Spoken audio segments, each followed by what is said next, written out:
The abyss of the haunted house.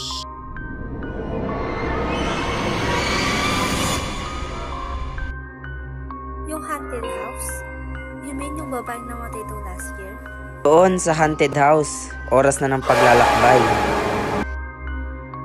Pre, Christmas season tapos haunted house. Dati ka bang may sayad?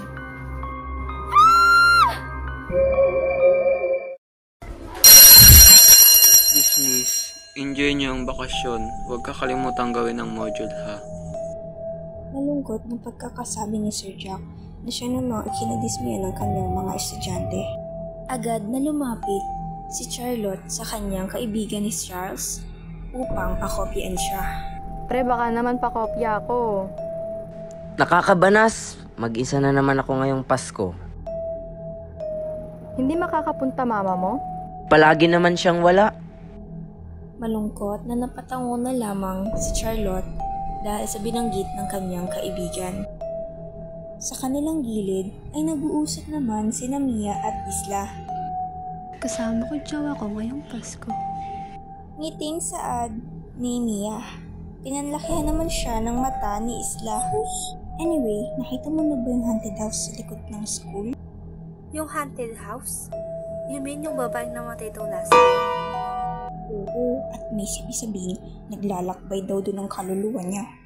Katakot!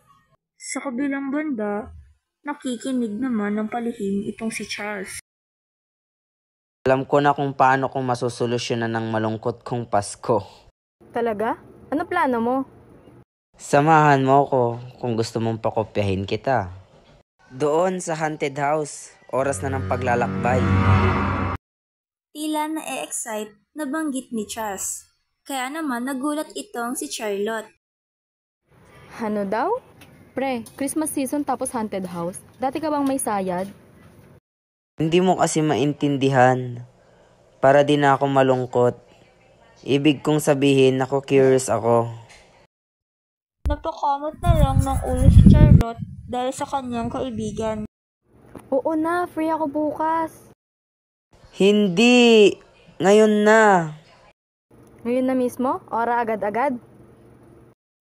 Wala namang nagawa si Charlotte dahil sa kakulitan ng kanyang kaibigan. Kaya agad na silang lumabas ng kanilang silid-aralan. At doon ay may nasalubong na estranghero itong si Charlotte. At tipong itong estranghero ay sinesenyas ang kanyang kamay. Tipong gustong pasayawin si Charlotte ng isang trending TikTok dance. Yo, yo, yo, yo, yo, yo, yo. Masiglang kanta ni Charlotte, habang si Charles naman ay napatampal sa kanyang noo. Nang marating nila ang likod ng paaralan, ay dumagungdong sa kanila ang sabi-sabing haunted house.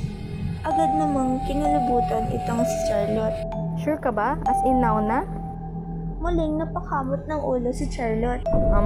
Siguro balik tayo bukas or bukas ng bukas. Baka sa makalawa. Agresibong napailing si Charles at saka na binuksan ang malaking lumang pintuan. Ang malamig na hangin at nakakahilakbok na itsura ng loob ng haunted house ang sumalubong sa kanila. Nang sila'y makapasok, tumabi agad si Charlotte kay Charles dahil sa takot ng kanyang nararamdaman.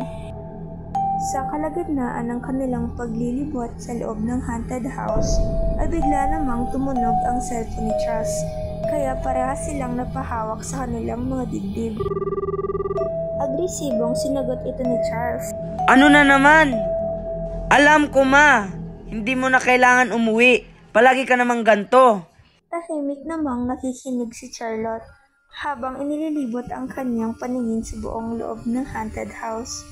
Ngunit may isang kaluskos ang siyang nagpukaw ng kanyang atensyon. Pinanliitan niya ng mga mata ang isang kwartong hindi kalayuan sa kanila. At doon, siya'y nagulat sa kanyang nakita. Samantala, nang matapos si Charles sa usapan nila ng kanyang ina, ay agad niyang nilapitan si Charlotte at hinawakan ito sa balikat. Napatalo naman ang kanyang kaibigan. Pre, alis na lang tayo dito. Pagmamakaawa ni Charlotte dahil sobra na ang kanyang kaba. Ayoko! Doon! Puntahan natin yung loob, dali! Malapit na sana sila sa kwartong iyon nang biglang may magsalita sa kanilang likuran. Hello? Mabilis silang tumakbo sa kung saang lugar man sila padbarin. Ano yun, multo? Alis na kasi tayo. Promises, may nakita talaga ako kanina. Napatitig na lamang ng seryoso si Charles.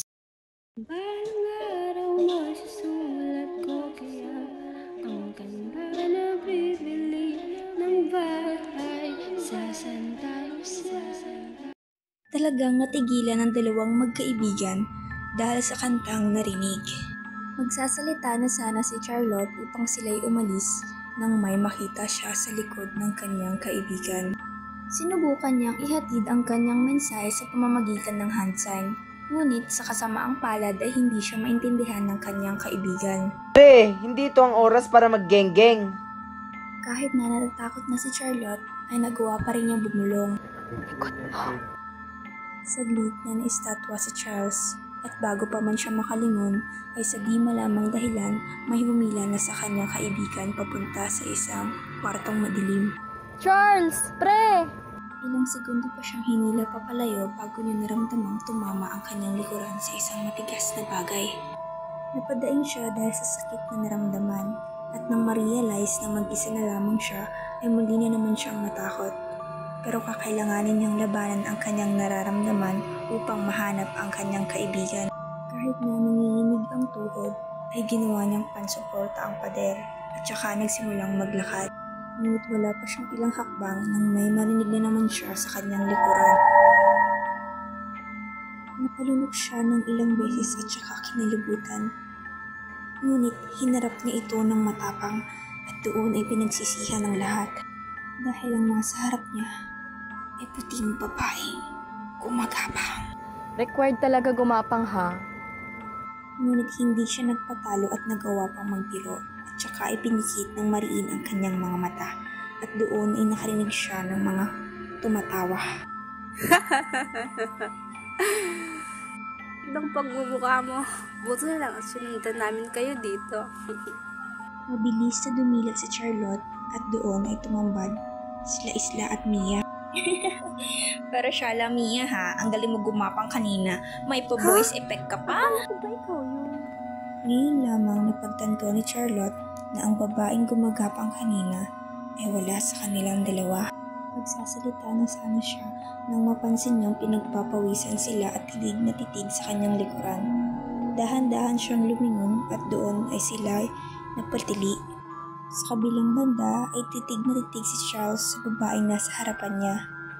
Alam niyang multo ito, ngunit may kakaiba sa kanyang nararamdaman. Buti na lang at hindi ka tumakbo. Hello, Earth to Mister.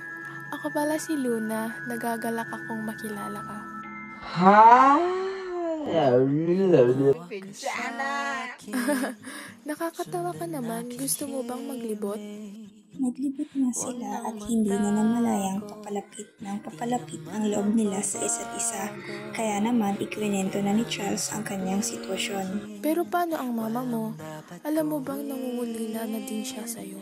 Huwag mong sayangin ang oras habang andito pa siya. Ngiti si Charles at nagtanong. Ano nangyari? Asan pamilya mo? Bakit ka lonely? Ang papaikliin man ang kwento, Christmas noon, gusto kong makasama si Papa. Kaso, bago pa man siya nakauwi, nangyari na ang insidente.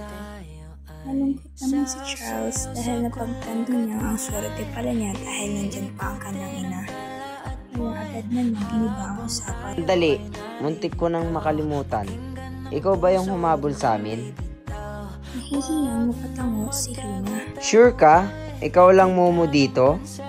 Nagkibit balikat na lamang si Luna at ang agad napansin ni Charles ay ang naglalaho niyang katawan. Sa tingin ko, oras ko na. Dahil matagal na panahon na akong nakakulong dito. Tahan na. Di mo bagay umiyak ko.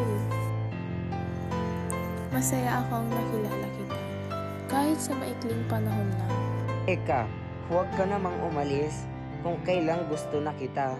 Unti-unting naglaho ang katawan ni Luna kasabay ng pagkaripas ng takbo ni Charles hanggang sa napadpad siya sa labas ng mansyon at naabutan sina Charlotte kasama sila Sir Jack. Saktong narinig niya na anak ni Sir Jack si Luna at ito ay buhay pa. Agad siyang nakaramdam ng saya.